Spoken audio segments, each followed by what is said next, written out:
अस्सलाम वालेकुम वरहमतुल्लाहि वबरकातुहू। दोस्तों 2024 का इलेक्शन खत्म हो गया, रिजल्ट भी आ गया, लेकिन अभी तक कोई सरकार अपने पैर पर खड़ी नहीं है। लोगों को लगता है मोदी जी सरकार बनाएंगे, कुछ लोगों को लगता है कि अभी भी राहुल गांधी सरकार बनाएंगे।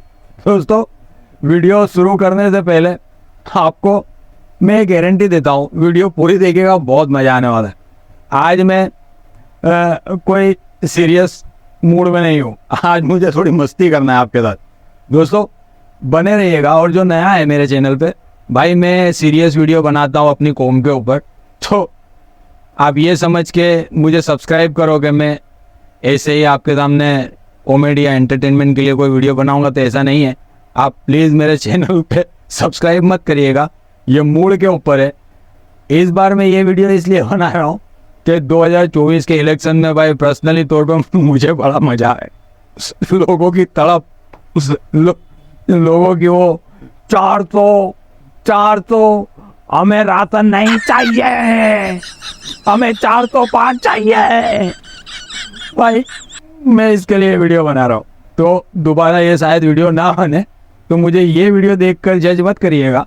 और मेरे चैनल को ऐसे लोग सब्सक्राइब करिए जो सीरियस है और अपनी कौम को और अपने हिंदुस्तान को लेकर सीरियस है, वही मुझे सब्सक्राइब करिएगा। छोड़िए ये सब बातें, लेकिन हम थे 2024 के इलेक्शन के ऊपर, जो ऐसी सरकार हमारी बनने वाली है। अब मुद्दे कोई नहीं रहेंगे भाई। मुझे लगता है एक दूसरे के बिल भी पास नहीं होने वाले भाई। इस बार बहुत खतरनाक तरीके से मोदी जी, वो अपन को कितनी सीट चाहिए थी जरा जनता को याद दिलाइए प्लीज प्लीज सर, मैं आपके मुंह से सुनना चाहता हूं सर। और मोदी 400 सीटें क्यों मांग रहा है? मोदी को 400 सीटें चाहिए ताकि कांग्रेस अयोध्या में राम मंदिर पर बाबरी ताला ना लगा दे। अरे मोदी जी प्लीज, आपकी 400 सीट तो आई नहीं है, सरकार तो आपकी ही बनेगी। हमारी दुआ है कि आपकी ही सरकार बने। लेकिन सर ये बाबरी ताला अब नहीं लगेगा, आप उसका टेंशन मत लीजिए। लेकिन ये जो 400 थी वो तो आए नहीं। जो भी आया ठीक है।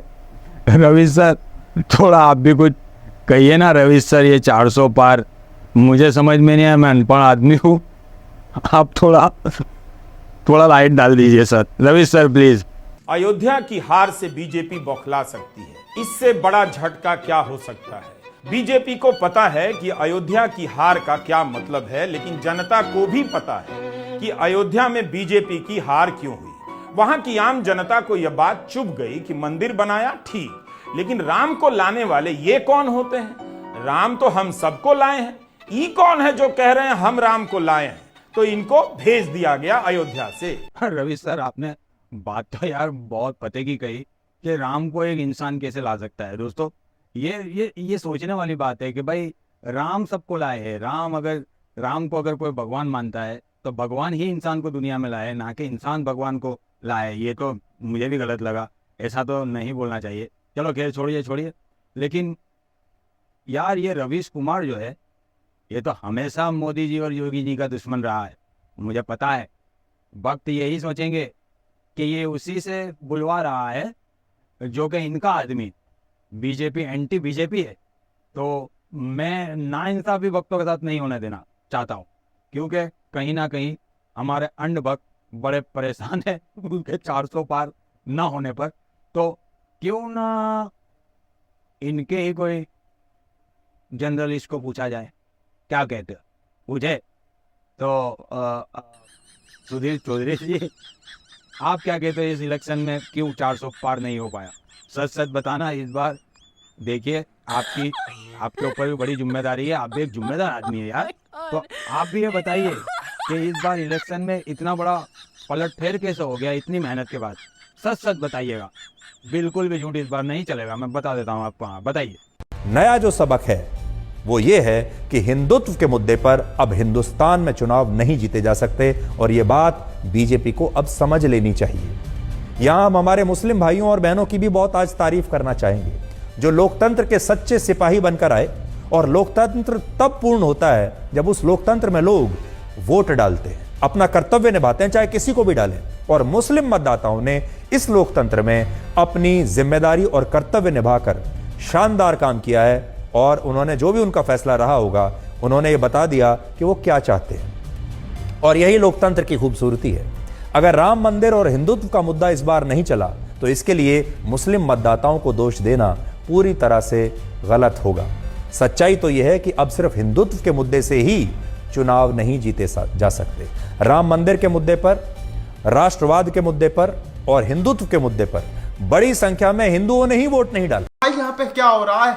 भाई यहाँ पे क्या हो रहा है? भाई ये कहाँ फंस गया भाई मैं? भाई ये क्या हो रहा है? भाई भाई मुझे कॉकरोच बना दे भाई, ये मुझे आगे नहीं जाने दे भाई, मेरी ट्रेन छूट रही।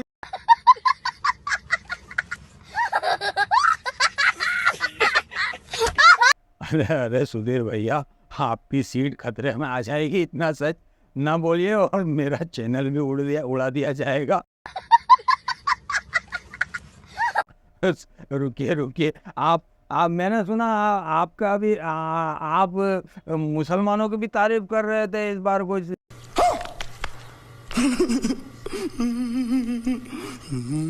जरा मुझे भी सुनना है, आप मैंने सुना नहीं, आप सुना के दिखाइए प्लीज। यहां हम हमारे मुस्लिम भाइयों और बहनों की भी बहुत आज तारीफ करना चाहेंगे, जो लोकतंत्र के सच्चे सिपाही बनकर आए।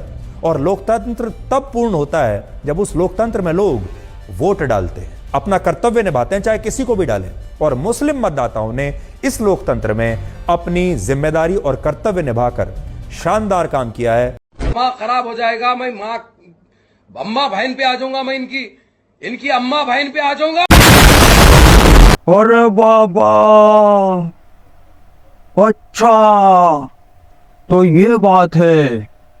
लेकिन सुधीर जी, आप तो चंद सालों से तो यार बड़ा हिंदू मुसलमान कर रहे थे, क्या क्या ना बोलते थे आप।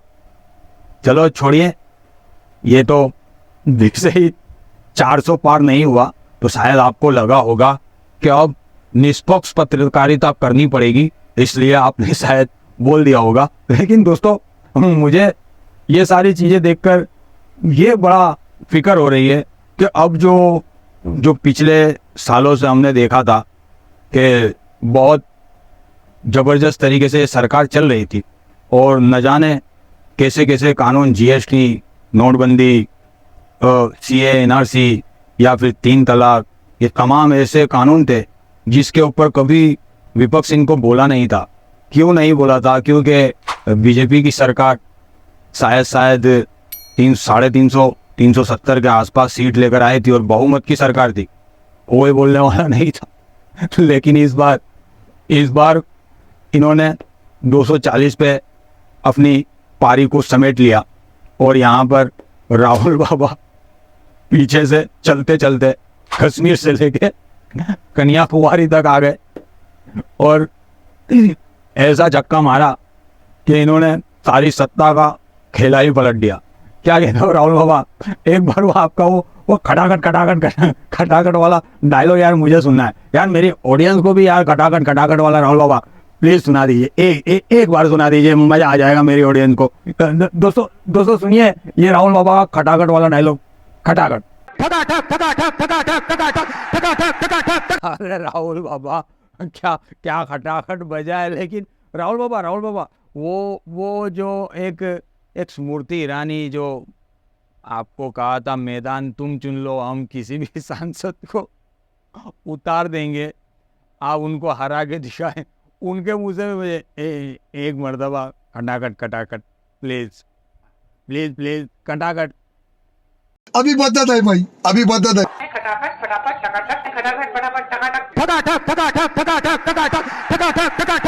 लेकिन राहुल बाबा ये तो आपने सुना दिया, लेकिन वो नवीन राणा जी जो वो कह रही थी अब की बार वो भी मुझे सुनना है यार प्लीज एक बार। राहुल भाई आपसे रिक्वेस्ट है, आप युवा नेता हो, आपने कश्मीर से लेकर कन्याकुमारी तक पैदल यात्रा की है, तो आपने तो देश के अंदर माहौल बना ही दिया है। लेकिन यार मेरी ये डिमांड प्लीज आपसे मैं रिक्वेस्ट करता हूँ, मेरी ये डिमांड पूरी करिए। वो क्या कहते थे, वो इलेक्शन शुरू होने से पहले मुझे वो नवनीत राणा जी से बिल्कुल सुनना है, मेरी ऑडियंस को भी सुनना है, बजाइए ना यार। आपकी बात, आपकी बात। देखिए दोस्तों, मेरी हंसी बिल्कुल भी नहीं रुक रही है, लेकिन किसी का रोना भी नहीं रुक रहा है। मैं दिखाना नहीं चाहता, आप मेरा चैनल बंद करवाएंगे सब मुझसे करवा कर, तो मैं ये दिखाना नहीं चाहता। प्लीज मत दिखाइए, मत दिखा। नवीन सुरुवात आहे आणि खूप वर्ष स्वाभिमानमध्ये काम केलं. सून म्हणून तर आलीच नाही अमरावती, पण एक स्वाभिमानचे कार्यकर्त्यांसोबत एवढे वर्ष काम केलं. आणि दोस्तों ये सबको बिल्कुल भी दिल पे मत लेना, ये हमारा देश संविधान से चलता है। लोग इसमें कहते हैं कि हिंदुस्तान में रहना होगा तो राम नाम लेना होगा, और जिसे जय श्री राम नहीं कहना है तो वो पाकिस्तान जा सकता है, ये हिंदुस्तान है। दोस्तों राम नाम पे जिसको भरोसा है वो अपनी श्रद्धा में बिल्कुल लुत्फ रहे, किसी को कोई इनकार नहीं। जिसको अल्लाह अकबर कहना है वो भी अल्लाह अकबर कह सकता है। हमारा संविधान सबको फ्रीडम देता है, सबको एक समानता रखता है। लेकिन कुछ नेता आकर कुछ सालों से हमारे देश के अंदर माहौल को, गंगा जमनी तहजीब को चकनाचूर करने की कोशिश कर चुके थे। लेकिन 2024 के अंदर ऐसा माहौल बना और लोगों को इतना समझ आया, खास करके यूपी वाले को, कि उन्होंने सत्ता को बिल्कुल पलटा दिया। अब अगर सरकार भी बनती है तो ऐसी सरकार नहीं बनेगी जिससे किसी की आस्था को ठेस पहुंचे, या ना हिंदू मुसलमान हो। अब डेवलपमेंट पे बात होने के बहुत चांसेस है, या सरकार चल जाएगी या गिर जाएगी, इसकी अभी कोई गारंटी नहीं है। कौन सरकार बनाएगा, कौन इसके अंदर भाग लेगा, मतलब कौन अपना दावा करेगा, ये अभी कोई तय नहीं हुआ है। लेकिन मुझे बड़ा मजा मैं ये अखिलेश जी से पूछना चाहता हूँ कि अखिलेश जी इस चुनाव के अंदर आपके खानदान तक पर बात आ गई।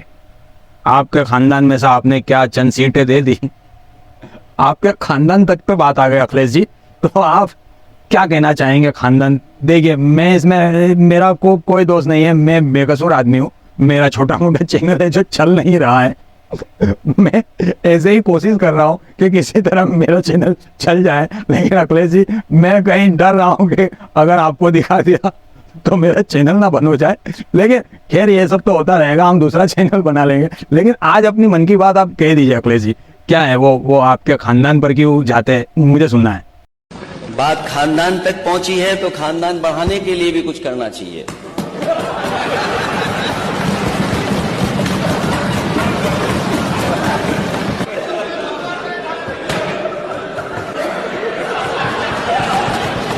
आपके परिवार के 5 लोगों को टिकट मिला है, तो उनसे किसने रोका? परिवार बढ़ा ले, किसने रोका है?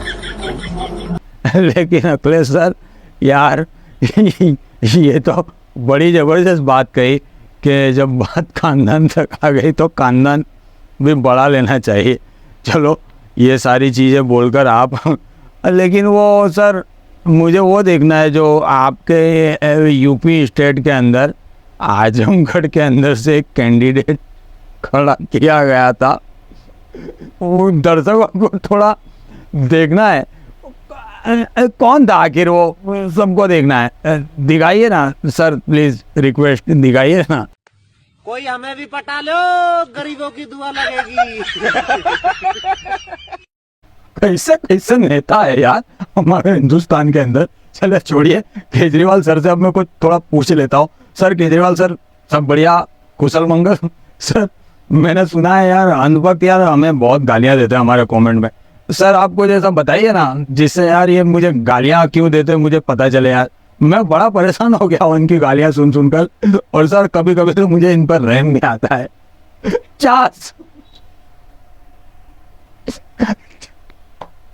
छोड़िए सर, आप मुझे बताइए सर, इनसे मैं क्या ही बात करूं, आप थोड़ा मुझे सिखाइए, आप पढ़े लिखे इंसान हैं, सिखाइए सर प्लीज। अंधभक्तों से उलझना मत, वो टाइम खराब करते हैं, उन्होंने बदलना नहीं है। उनको देश से कोई लेना देना नहीं है, उनको भारत माता से कोई लेना देना नहीं है। कोई अगर ज्यादा उलझने की कोशिश करे, उनको नमस्कार करके आगे बढ़ जाना। हाँ, ये बात सर आपने यार अच्छा हुआ आपने मुझे समझा दी। इनसे उलझना नहीं, वरना ये बहस करेंगे वो व्हाट्सएप यूनिवर्सिटी। लेकिन इस पर से सर मैं एक बात अपने मन की करना चाहता हूँ। आज तक हमने बहुत मन की बात सुन ली, अब हमारी बारी है मन की बात करने की।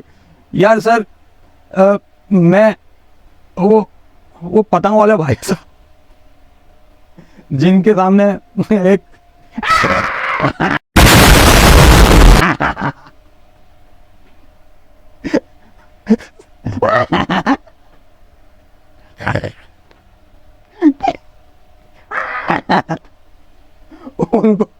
उनसे मैं थोड़ा बात करना मांगता।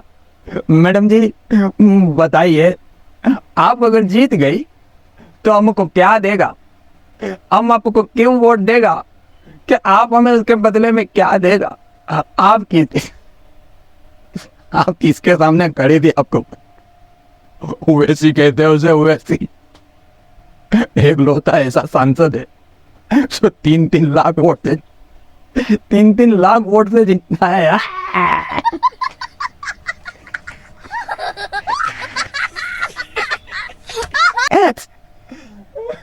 दोस्तों बहुत मैं अब बर्दाश्त ये वीडियो बर्दाश्त नहीं कर पाऊंगा। मुझे पता नहीं आपको हंसी आ रही है, लेकिन ओवैसी जी की एंट्री एक बार देख लो, खतरनाक मियाँ भाई है।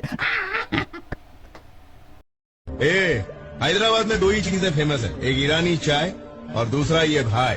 बाहर निकले भाई की बोले वे हम सबको बोलते मियां भाई, नवाबों की बस्ती शेरों का है डाका, कुछ बोला पर मेरा है इलाका। लेकिन मैडम आप तो वो तीर निकाल के मस्जिदों पे चला रही थी और आप प्रेस कॉन्फ्रेंस में कहती है हिंदू मुसलमान के ऊपर वोट नहीं ना, इनके आपस की एकता को तोड़कर वोट नहीं लेना। लेकिन मैडम आपने रजत है सारे माँ को आपकी अदालत में जो कहा था आपके मुंह से सुनना चाहता। मैडम माफ करिएगा, ये वीडियो तो मेरा चैनल भले ही बंद हो जाए, लेकिन एक बार आपके मुंह से सुनना मांगता। यहाँ के मुसलमान जब तक ये भी चले नहीं जाते इस देश से, तरक्की नहीं होती है साहब, मैं बता रही हूँ। और ये भी दिखाकर रहेंगे सारे दुनिया को हम कट्टर हिंदूवाद। दोस्तों हिंदू मुसलमान का चक्कर में मत पड़िए, अपने देश को तरक्की के आगे ले जाइए। तरक्की में सारे लोग मिलकर योगदान दीजिए और देश को आगे ले जाइए, वरना इलेक्शन हारने के बाद देखिए ऐसी हालत होती है। मैं नाम नहीं ले रहा कौन है, ये आप जज कर लीजिएगा।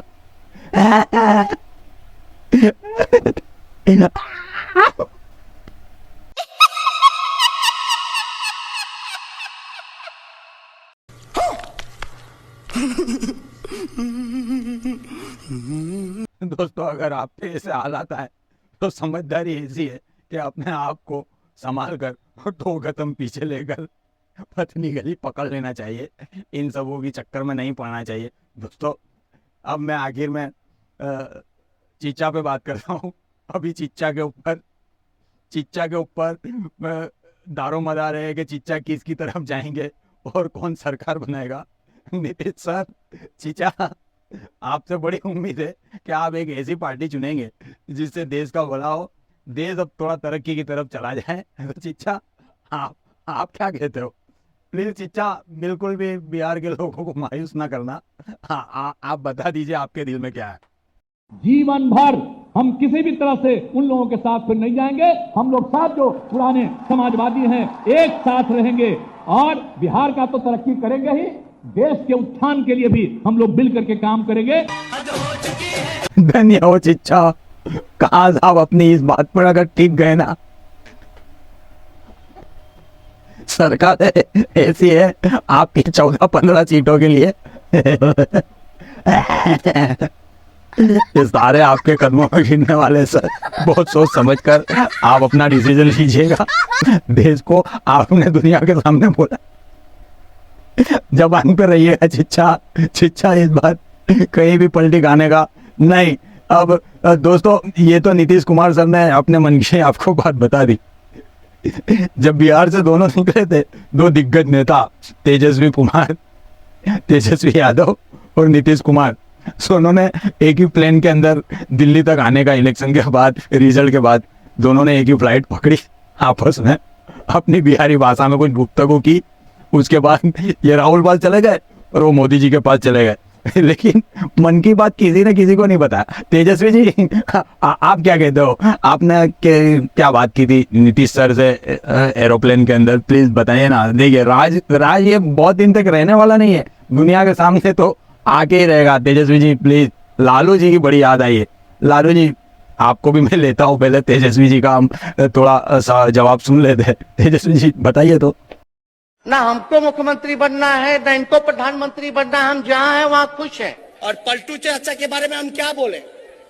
ऐसा कोई सगा नहीं जिसको हमारे चाचा ने ठगा नहीं। आप लोग बचपन में एक मूवी देखा था मैंने, चाची 420, अभी देख रहे चाचा। ओ तेजस्वी सर, ये बात अगर पक्की रही, आपको ना मुख्यमंत्री बनना है, ना नीतीश चचा को प्रधानमंत्री बनना है। ये सरकार कौन बनाएगा? कौन बनाएगा? एक तरफ हिंदू मुसलमान के ऊपर चलता हुआ हमारे हिंदुस्तान की सरकार है। पूरे 10 साल हिंदू मुसलमान, मंदिर, मस्जिद, फलाना तलाक, फलानी फाइल है, फलाने केरला स्टोरी। पूरे देश में ऐसा माहौल बनाया गया था कि अब की बार 400 पार हमें भी लगा था कि भाई 400 पार हो ही जाएगी और संविधान खत्म। लेकिन देश ने बहुत जबरदस्त तरीके से अपना डिसीजन लिया, खास करके यूपी के लोगों ने, जिसने संविधान को बचाने के लिए वोट किया। जिन जिन लोगों ने संविधान को समझते हुए अपना कर्तव्य को निभाया है, इतिहास में लिखा जाएगा। इतने जबरदस्त प्लानिंग के बाद भी आप हिंदुस्तान, जिसको यही नेता अनपढ़ गवार कहते हैं, आज उन्होंने बता दिया कि कॉमन मैन की पावर क्या होती है। आपका एक एक वोट कितना कीमती होता है, ये आज आपको एहसास होगा। आज ये सरकार है, चाहे भाजपा सरकार हो, चाहे कांग्रेस सरकार हो, लेकिन आपके डिसीजन से ये खुद फांफे मार रहे हैं कि किसको सरकार बनानी चाहिए। दोस्तों, ये इतिहास में बहुत ही रोचक इलेक्शन रहा।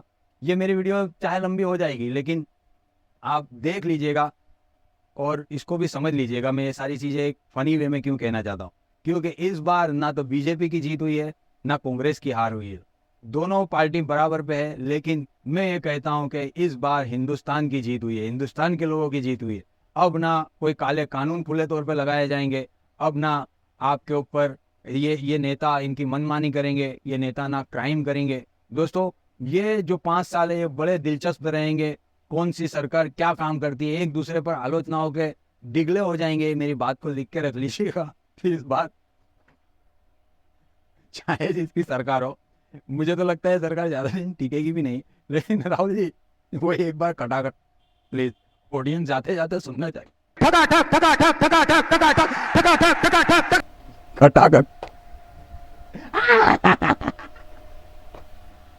मुझे अम्मा पे बड़ा रहमत। अम्मा हार गए। दोस्तों, लेता हूँ इजाजत, फिर कभी मिलेंगे। अस्सलाम वालेकुम।